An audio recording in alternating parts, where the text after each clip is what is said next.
สวัสดีครับขอขอบคุณทุกท่านที่ติดตามผลงานของเราเสมอมาทาง YouTube และอย่าลืมกดแชร์เพื่อเป็นกำลังใจกับพวกเราด้วยนะครับพร้อมทั้งการกดไลค์ข้อมูลใหม่ๆซึ่งเราจะมีเผยแพร่ทุกๆวันและหากท่านใดติดอกติดใจทางด้านข้อมูลของเราอย่าลืมกด Subscribe หมายถึง Subscribe จริงๆนะครับไม่ใช่ Subscribe Subscribeและลืมบอกไปเดี๋ยวนี้เรามีทั้ง Facebook แล้วก็ Twitter ในการรับข้อมูลแล้วนะครับอย่าลืมไปกดไลค์และกดให้กำลังใจหรือคอมเมนต์ข้อมูลต่างๆเพิ่มเติมได้ด้วยนะครับและถ้าหากท่านใดสนใจข้อมูลใหม่ๆคุณสามารถทิ้งไว้ที่หน้าแฟนเพจของ Facebook เพื่อรับข้อมูลฟรีครับเราจะส่งให้ทางอีเมลเป็นอีบุ๊กเลยขอบคุณนะครับที่ตามรับชม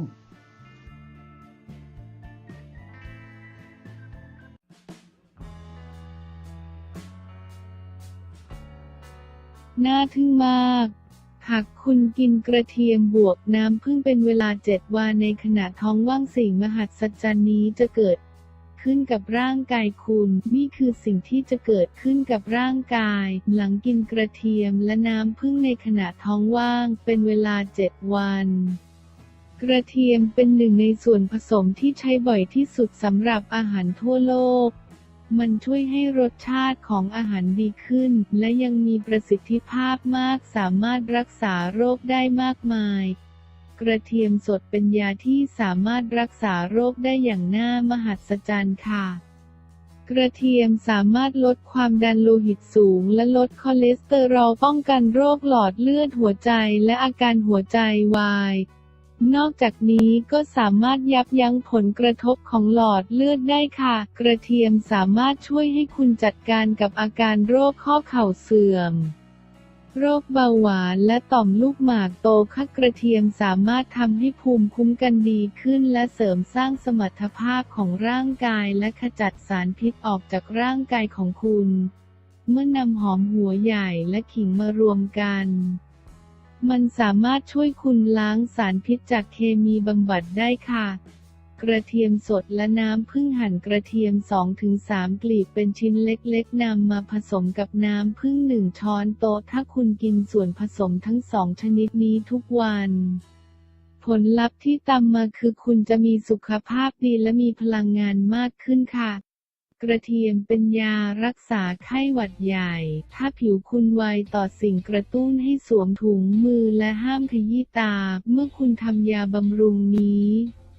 เพราะน้ำมันธรรมชาตินี้สามารถทำให้ผิวของคุณแสบร้อนได้ค่ะส่วนผสมที่ต้องมีหั่นหอมหัวใหญ่เป็นชิ้นครึ่งหัวหั่นกระเทียมเป็นชิ้นบางๆประมาณ5 กลีบหั่นพริกแดงเป็นชิ้น2 เม็ดขิงสับ1 ช้อนโต๊ะน้ำมะนาวคั้น1 ลูกน้ำแอปเปิลไซเดอร์วิธีทำน้ำหอมหัวใหญ่ที่สับแล้วใส่ในเหยือกขนาด350 มิลลิลิตรจากนั้นให้ใส่กระเทียมสับตามด้วยพริกแดงและเมล็ดของพริกทั้งหมดและขิงสับ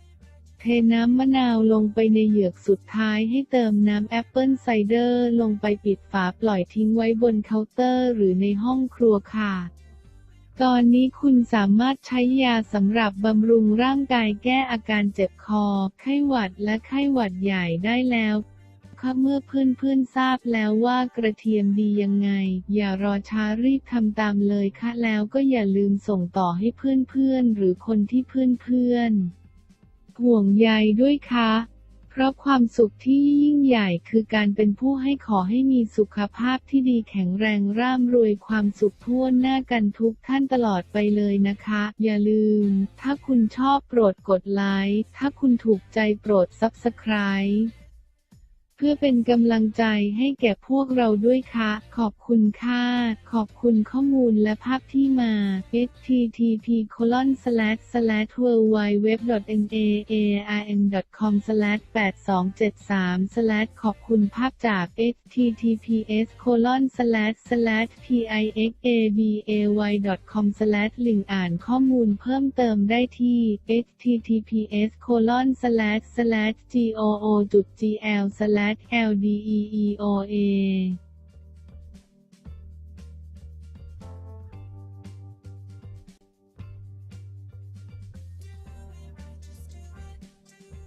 น่าทึ่งมาก หากคุณกินกระเทียมบวกน้ำผึ้งเป็นเวลา 7 วันในขณะท้องว่างสิ่งมหัศจรรย์นี้จะเกิด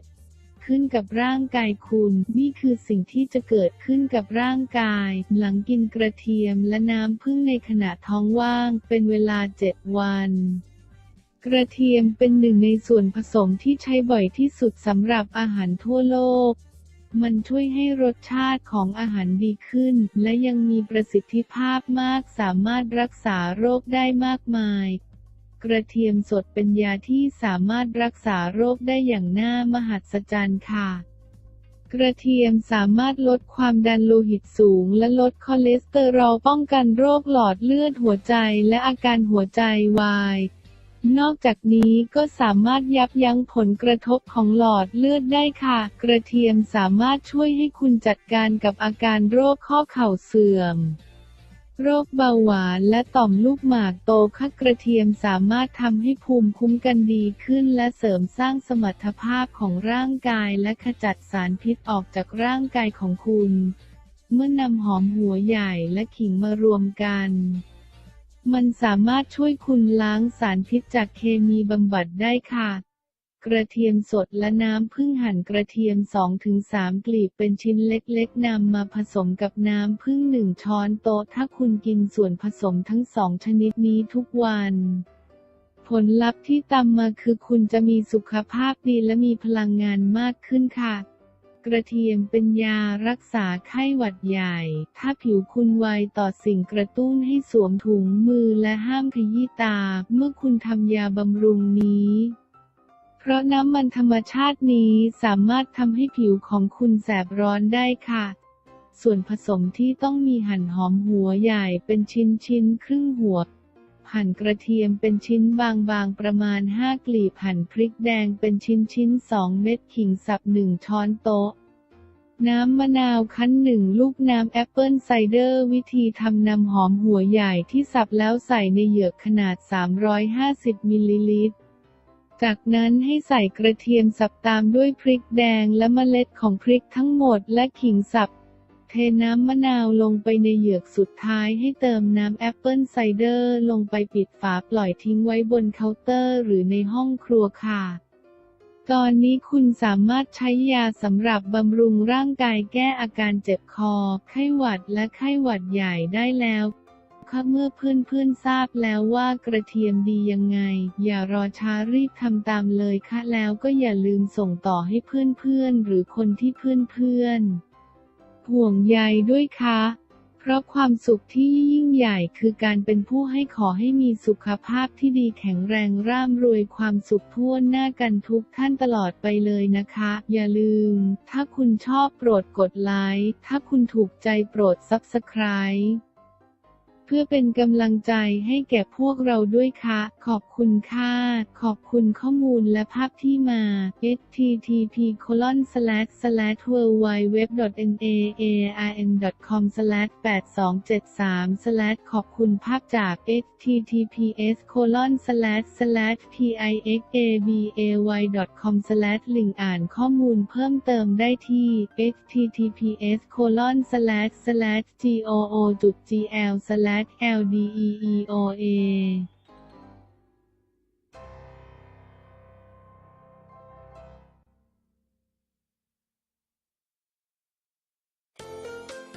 น่าทึ่งมาก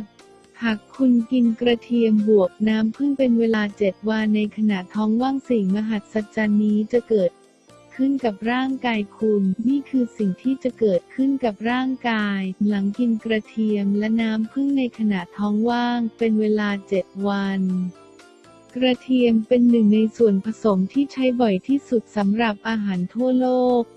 มันช่วยให้รสชาติของอาหารดีขึ้นและยังมีประสิทธิภาพมากสามารถรักษาโรคได้มากมาย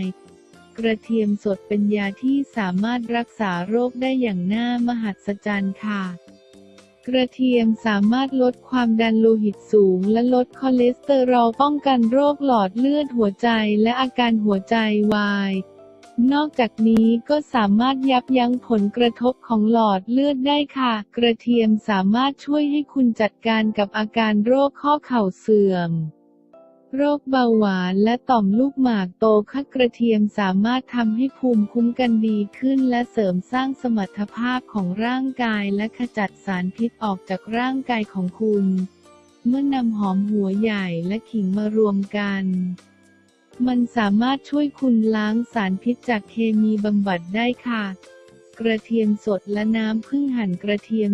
2-3 กลีบเป็นชิ้นเล็กๆนำมาผสมกับน้ำผึ้ง1 ช้อนโต๊ะถ้าคุณกินส่วนผสมทั้ง2ชนิดนี้ทุกวัน